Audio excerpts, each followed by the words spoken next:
everyone. Can I just say, it's a real privilege for me to be here today because we hear that a lot, don't we? But just coming in and just seeing a real sense of family in this very short space of time to, met Pat and your twin drummers, Rachel and Naomi. Liam, of course, I know we've talked about our bus journeys and so on. But your treasurer, Pat. Obviously David.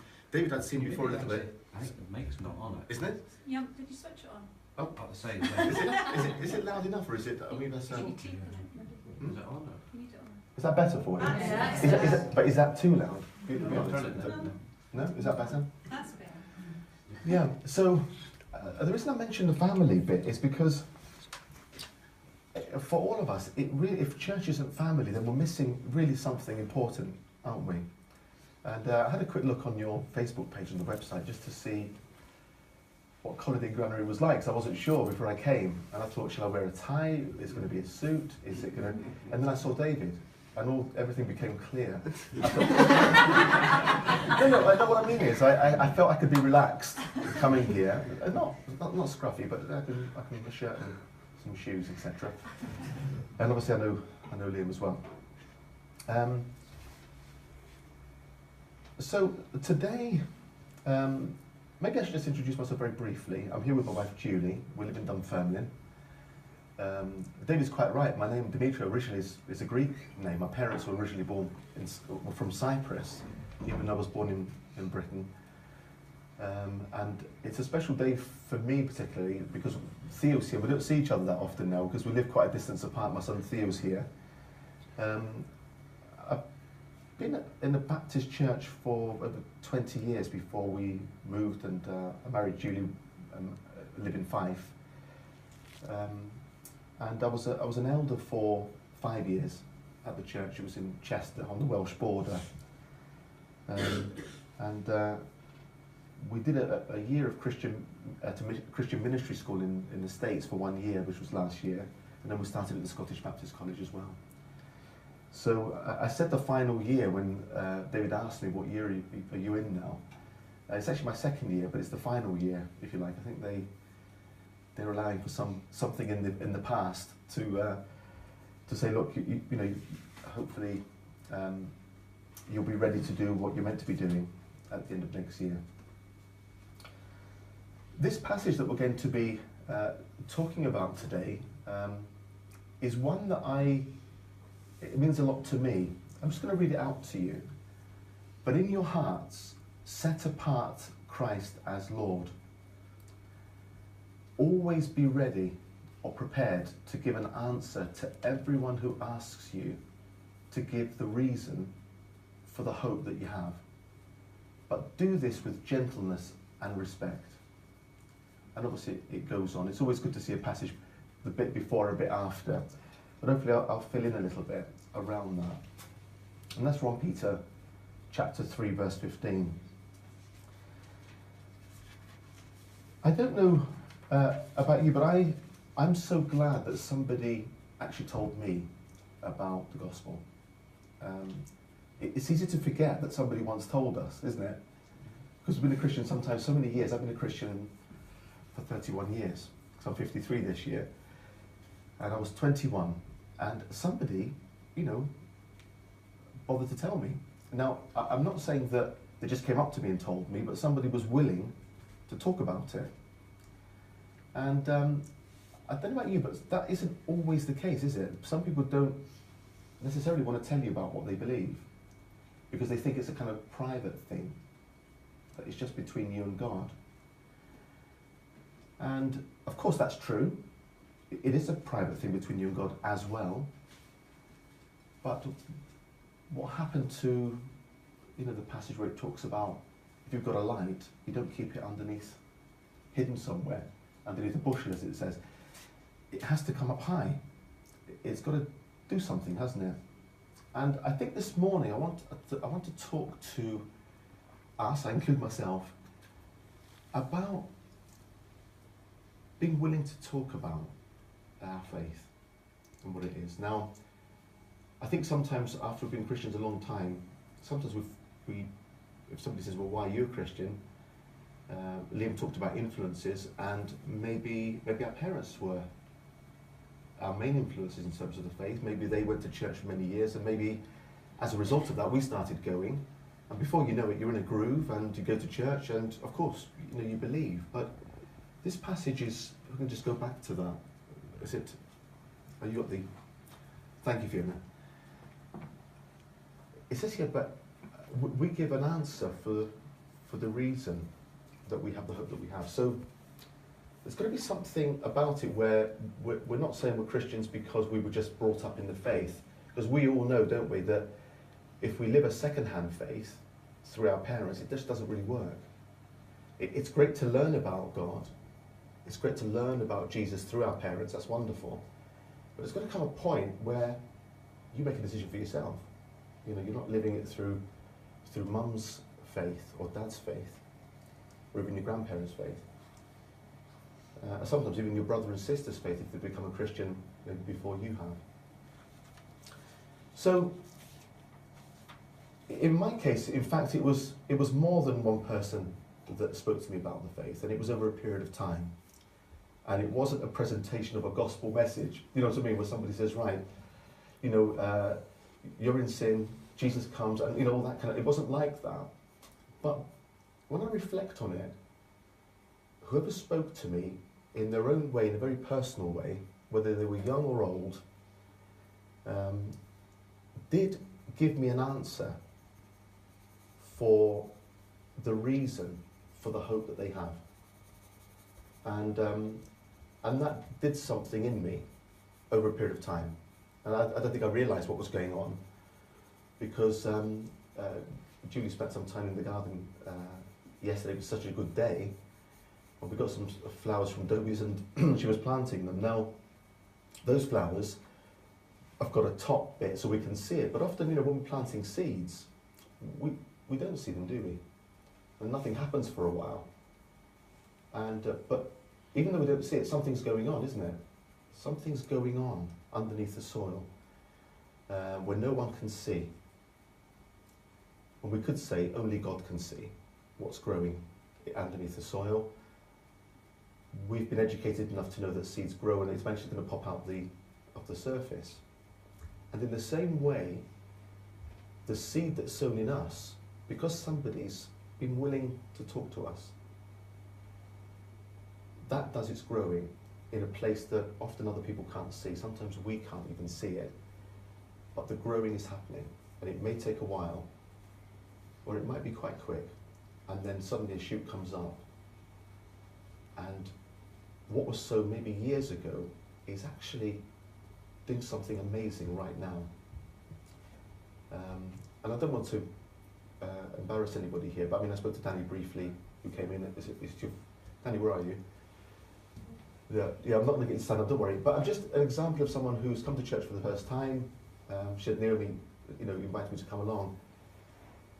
But who knows what's happened, for example, to Danny in the past, where there might have been a conversation or two that's led to thinking about what is life about? Who is God? And if there is a God, what difference does it make? And is it a power or is it a person? If it's a person, that suggests there could be a relationship, and maybe I can believe that he loves me, and that he's actually interested in my life, and therefore I'm going to take an interest in him because I want more. I'm not going to I'm going to take down my defences. So, for me, it's a vital passage. It's kept me. It's meant a lot to me over the years. I thought I'd speak to you about this today. And can I just say, how about you? I'm not expecting you to answer this question, but aren't you glad? You may remember key conversations you've had over the years with someone who's been prepared to speak to you about their faith, especially when you've asked a question. And that's quite key. We'll come on to that in a moment. There's a passage in 1 Corinthians chapter 3 verse 6 where Paul says, I planted the seed, Apollos, which is another leader, Christian leader, Apollos watered it, I planted it, Apollos watered it, but he says God made it grow. And I think that simple passage in Corinthians really releases us, because we don't have to make it grow. You know, we're never going to make someone believe, and nor is that our intention or our job. Our job is purely to be what the Bible calls a witness. And if we think about what a witness really means, it's not somebody who persuades, who has to feel they persuade. It's their job to persuade them to come into faith. It's somebody, well, if somebody's prepared to maybe shout out, what's a witness? If a police turn up and they want a witness, what is it they're looking for? Anyone? Somebody that's seen what has happened. Thank you. Yeah. Anything else? Somebody who's seen what's happened? Evidence. Sorry? Evidence. So if we just take those two for a minute, somebody who's actually seen, there's been an experience. So there's no point in talking to somebody who hasn't had an experience, but somebody who was there when it happened. And there's some evidence. And if you think about it, what's happened to us in our lives, you know, David's life here, or Liam's, or there's some evidence there. Something happened to David, something happened to me, something happened to you, that actually means that there's some evidence there. So people are looking at you and they're thinking, there's some evidence there. This person is a witness, not to Jesus who lived and died 2,000 years ago, but to something that's still a relationship with God through the Holy Spirit today. There's some evidence there. And I'm seeing it. And so when somebody comes to us and says, look, why do you believe? What is it about you that is a bit different? We've got a reason that we can say. Now, I'm going to just look at the passage. I'm just going to look at the passage just before our verse. So bear with me a second.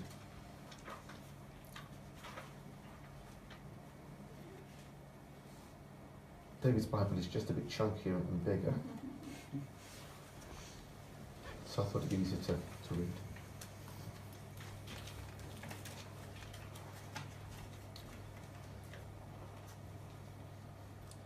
Yeah, the book of 1 Peter is well worth having another look after today, especially in your mind after we've spoken about it.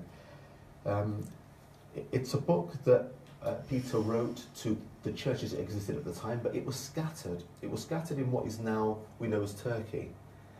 So people were in a strange and foreign land. So they believed something that the people around them just didn't believe at all. And he's encouraging them, amongst other things, to not be timid and not be fearful in any way about speaking up when somebody asks them to give an answer for the reason for the hope that they have. The passage that or the verse that we've got up is under the heading "Suffering for Doing Good," and many of us can relate to that if we've been at school, if we've been at work. In whatever environment we're coming in, we may make some decisions that somebody thinks that was a bit odd. Why did you do that? You didn't have to take that position. You didn't have to speak up. That got you into trouble. I know you're being honest, but do you realise you could have not? You didn't have to say that. You didn't have to do that. And I know I can think of instances which I think it would just take too long to go into this morning, where I've spoken up about something because I think it was right. And then as a result of that, people have just taken notice of me that I've never spoken to before, because I did or spoke something that was right, and they knew it was right, but they didn't speak. I spoke. And so afterwards you have a conversation where they might ask you, they're curious about your life and who you are, what makes you the person that you are. And that is the opportunity that we have to give an answer. So it suggests that to give an answer means that we've had a question. Yeah, does that make sense? Obviously, to give an answer, somebody's asked us something. And in the context of 1 Peter, it comes under the suffering for doing good, where people are noticing you because you're not necessarily living like everyone else is living. There's something different about you. At school, it might be, look, Rachel, you never swear. I'm not saying you should swear, but you're a bit different. Or somebody doesn't swear on the building site. My dad was a builder for all his life. He's 86 now.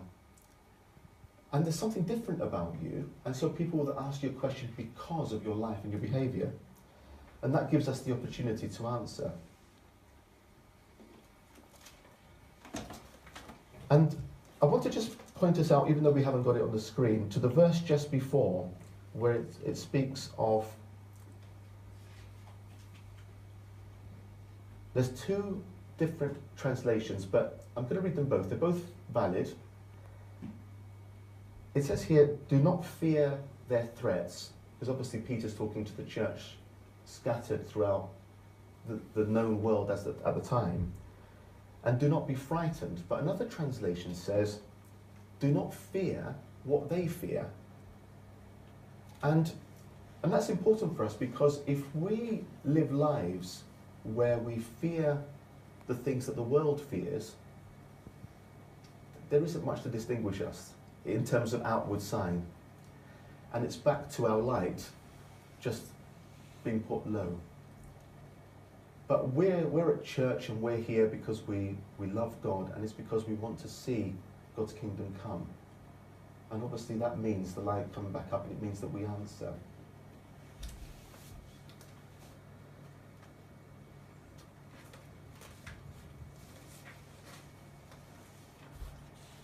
Now,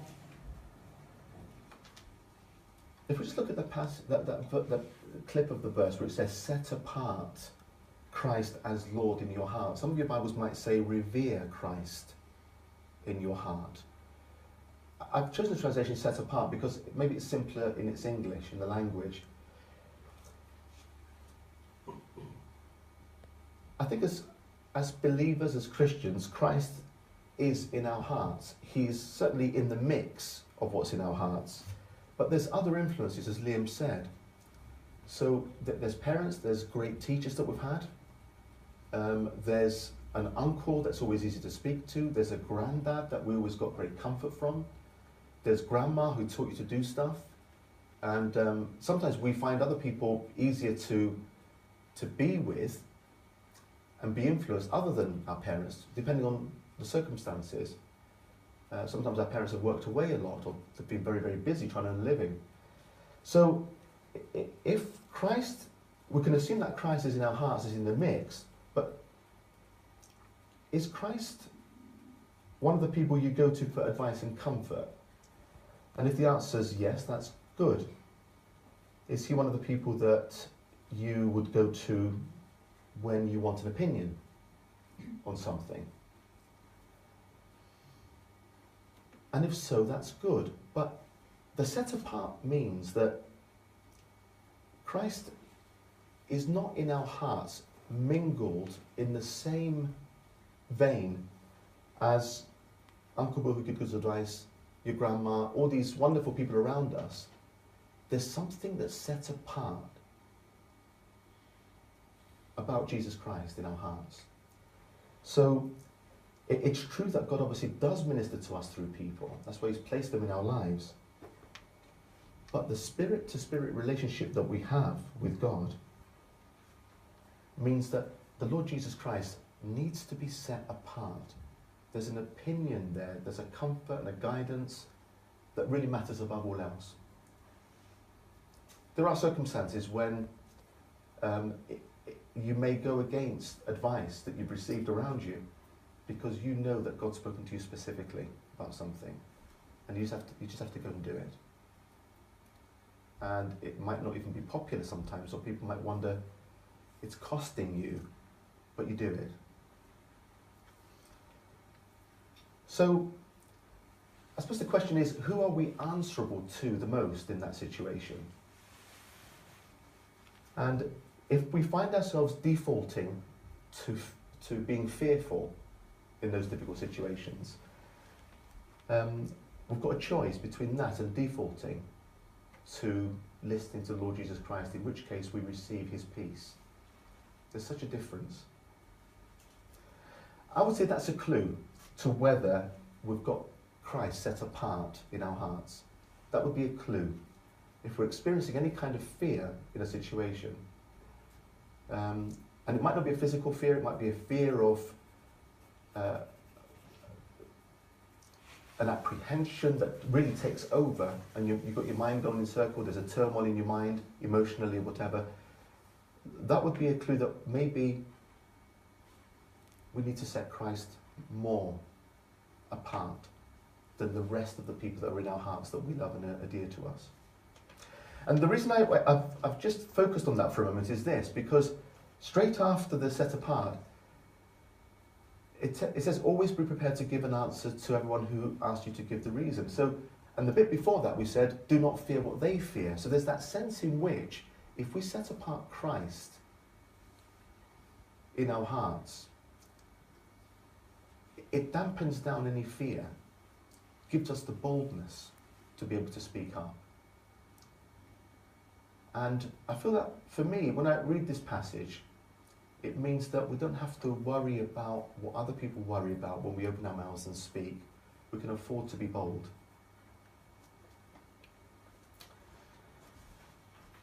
Now, I remember when I first became a Christian when I was 21, for me, this passage was about having an answer, having it figured out, as in your mind, you know, that kind of, you know, where you write a debate and somebody says, give 5 reasons, and you're writing out mind reasons where you might use in an argument or a debate. But now that I'm older, I don't believe it just means that. For me, it was like, we've heard about Christian apologetics, where you give a reason for why Christianity is a good thing or why we should believe in Christianity. I believe this is something more than that. And I'll give an example. I went to, I was in London to visit my family, and there was a chap I spoke to,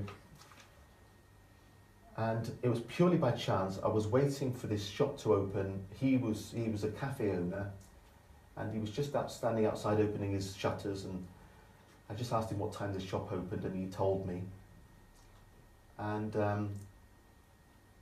I said, okay, well, that's a bit late for me, and I was about to go, and he engaged me in conversation, and I think I said something like, you know, how fantastic it was that the blossom had come out on the trees. And I said that the spring is looking fantastic, or something like that. And he looked around and he said, yeah, he says, and I said, isn't it an amazing world that God's made for us? Or something like that, or, I'm paraphrasing, I can't remember the exact words. And he said to me, well, I don't know about God, he said, but nature, yes, I've loved nature. And so we had a conversation. I said, well, I've got to be honest with you. His name was George. I said, I can't see how all this is here, wonderfully designed, and that there's no designer at the end of it. So I was engaging him with a debate of the mind, where he was, you know, we were talking about, does it make sense? It was that kind of conversation. I said, look, you know, the trees producing carbon dioxide, we produce carbon dioxide, which we don't need. The trees produce oxygen that we do need. I said, everything seems to work so well. For me, it makes sense that there's a God. It makes sense that there's but it was all done in light, it was light-hearted, literally on the pavement. And I said to him, well, look, we've got on the subject about what we can take with us when we go, when we eventually pass away, when our time has come. And I said, it's a bit like going through the airport, you know, the scanner where it beeps if you've got anything on you and you've got to take it off and put it behind. And I said, we would just not be able to take anything with us when we go. And I did my arms up in the air. I said, a bit like walking through a scanner. And he chuckled to himself. And again, for me, it was about, does it make sense? And eventually he said to me, look, come in and have a coffee with me, he said. It's on me. So we went in and had a conversation. I won't go into that now, otherwise it'll be too long. I'm running out of time. But that's an example of how I think, if you like, which is to do with, does it make sense? And I was giving an argument in that way. But your reasons might be, if somebody asks you, when I'm on my own with God, that's when I experience peace that I don't find anywhere else. And you know, we don't have to be a theologian to say that, do we? We don't have to have studied theology. All we're doing is being witnesses, as you said. And somebody hearing that is hearing evidence for the reality of God. Somebody else might say, you know, God has proven himself to me. I pray and I've seen answers to prayer. My friend, Helene, was healed. Somebody else might say, well, look, I found that God has changed me. I love people more than I've ever done before, that I really struggled with. And I've forgiven people that I honestly thought I could never get around to forgiving. I just couldn't do it. And that would be giving an answer for the reason, for the hope that you have. Just as much as my head argument was with George. But it does need to be, obviously, your reason for the hope that you have. And there may be many reasons that you have that hope. And it doesn't mean that you give them all. It doesn't mean any of us give them all at one time. But, as David said earlier, if we are prepared in that moment to just listen to the Holy Spirit inside us, God will bring to mind the reason that you have to give in that moment to that person. So we don't have to have things off pat, so to speak, but we do have to have our own reasons. It's got to be personal to you. And that is not just enough, it's more than enough. And in that sense, there's no formula. Just being yourself, the way God has made you and formed you through the life experiences through my 53 years. For many of us who are slightly older, we wouldn't wish necessarily to go back and be in that stage when you're growing up and you're trying to find who you are, where you're not sure who you are yet, your character and personality is still forming. Many of us can take comfort from the fact that, look, it doesn't really matter if my answer doesn't go down as well as I thought it might, or we're sowing seeds. And that's all that God's asking us to do, to be witnesses in that respect. And to trust him in it. There's a couple of verses along those lines which I think is encouraging for us. We've heard about sowing and reaping. It's in the Bible many, many times. And it has been used, I mean, Paul used it in terms of planting the seed, Apollos watering it and God helping it grow. When we don't have to worry or think about making it grow ourselves, it takes the striving out of it. We don't have to work on somebody, does that make sense? We don't have to work on them for the growing to happen. God does the growing. All we have to do is just be faithful, with the sowing. And there's a small part of a verse in John 4, which I know David's going to be speaking on next Sunday, I think, if that's still on schedule, in verse 37, where Jesus says, one sows, the other reaps.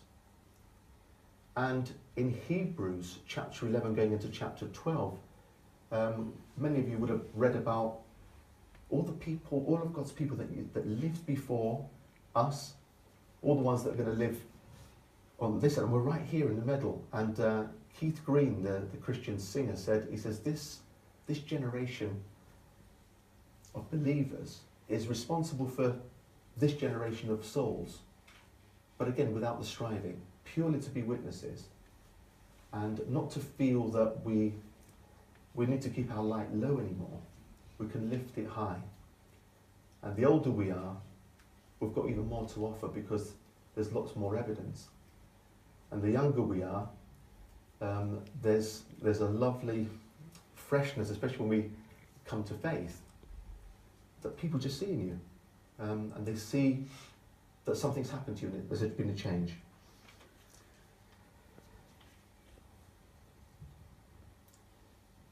I think it's fair to say, and we need to be honest about this, that sometimes it takes boldness. And boldness is a big word in the New Testament. We hear a lot about boldness.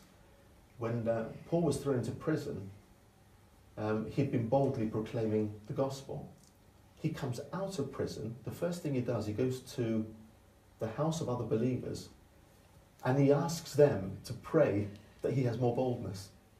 So there is that sense that we just need to take courage in those situations and say, look, somebody's asked me, you know, do you go to church? Why do you believe you do? Or why do you go to that youth group? Or do you read the Bible? I noticed the Bible on your desk. Or you posted something on Facebook or something like that. Somebody asked you about it. And that's our opportunity to speak. So we're witnesses. It may be that somewhere along the line, maybe a few weeks, a few months, maybe even a few years' time, somebody else does the watering. And then God causes it to grow. Obviously, I wouldn't be standing here, they wouldn't be standing here if somebody hadn't spoken to us at some point. And I think I felt it in my heart really this morning to just encourage us to carry on speaking, especially as we engage in the community. It's a wonderful position the church has got here, embedded right in the middle. My first time here, right in the middle of the community here. It's just wonderful. It's just part of life, isn't it? Church. But it is a witness. Now, we know this, that it's not about the size of the church either, because any of us that have done any cooking realise that it's very easy to over-season a dish, isn't it? So, any hands up who's done that before? Yeah? My mum, actually, when I was younger, I'm the eldest of 4 boys. When she was cooking, she used to call me for some reason, and maybe it was the eldest. Chris, can you just come and taste this and see if it's okay? Does it need a bit more salt? Because she tended to and I would taste it, and often it was underdone. That's the safest way to go first. And I'd say, Mum, it just needs a little bit more. And then she'd put it and I'd taste it, which is quite trusting of a 9-year-old or a 10-year-old. But you know what? When you actually if you look at the ingredients of that stew that we had, and you look at the few potatoes that were peeled by weight, your carrots by weight, a few bits of chunky beef that you put in, what percentage do we think, seriously, the salt needed? It was very small. Would we agree on that? Doesn't need many. One person in an office, one person outside the school playground, one grandmother, several grandkids, one church in the community. It doesn't have to be mega churches. We have to trust God to do the growing and not feel we have to do it. So we're running out of time, so I'm going to round off now. I wanted to pray for 3 things. If I tell you about them in advance before I pray, it just gives you a chance to gather your thoughts if there's something relevant to you, because I will then pray on behalf of us. The first one is just to pray for boldness in giving answers to people that ask you. To just be bold, not in any way be fearful. To pray for readiness.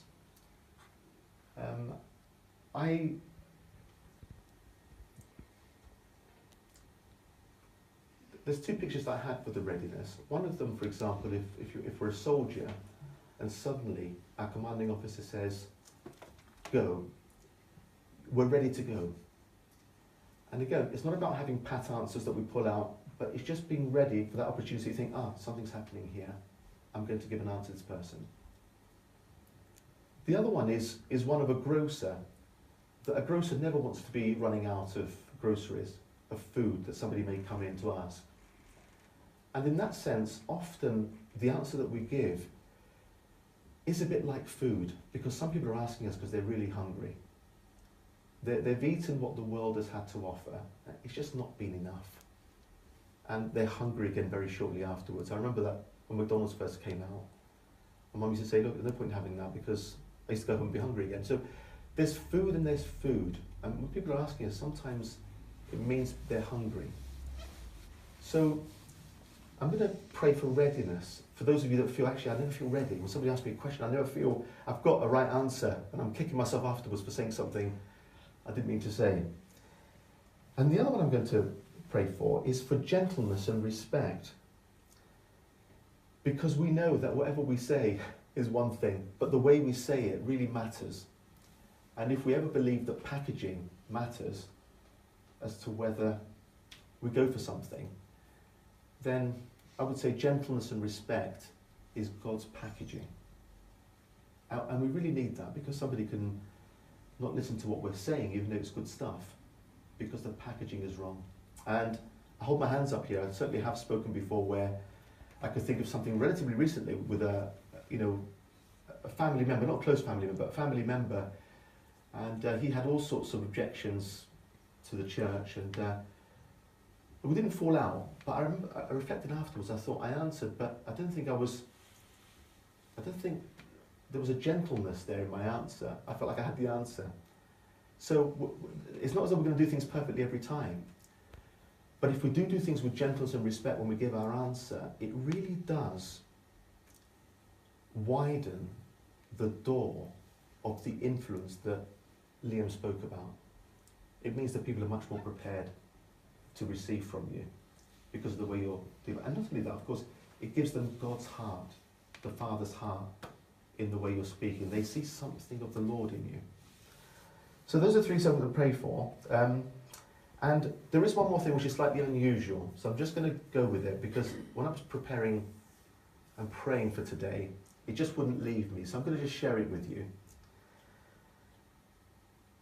I just had a sense that from this congregation today, at Collydean Granary Baptist Church, that there would be 3 individuals at some point going into ministry.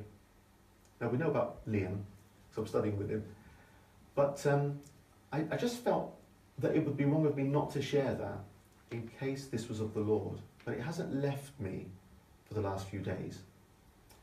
And it may be somebody younger, it might be somebody older. Like I said, I'm 53 and we're just starting. I don't know if you know that there are, but very quickly, how many people do you think in the UK there are over 100 and over? Just quick guess. Anyone? 2,000. 2,000, that's not a bad guess. It's actually 5,000 people, over 100. And we know Moses started the main part of his ministry after he was got ready, 2/3 of his life in. So I don't know who it is. I've got no other revelation other than that, but I thought if I share it, just the figure that came to me was 3 people from here. We know about Liam. But if you feel after today, and after this morning's service, there's a stirring in you about this, and you think, you know what, I feel stirred by that. I don't know why, I hadn't thought about it. Or somebody's thinking, I thought about it, but I've not said anything about it. Or somebody's sitting here thinking, I've thought about it, said something about it, but I've not done something about it.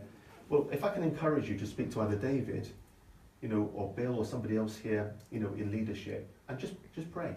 Just explore it and see. Okay, let's just pray.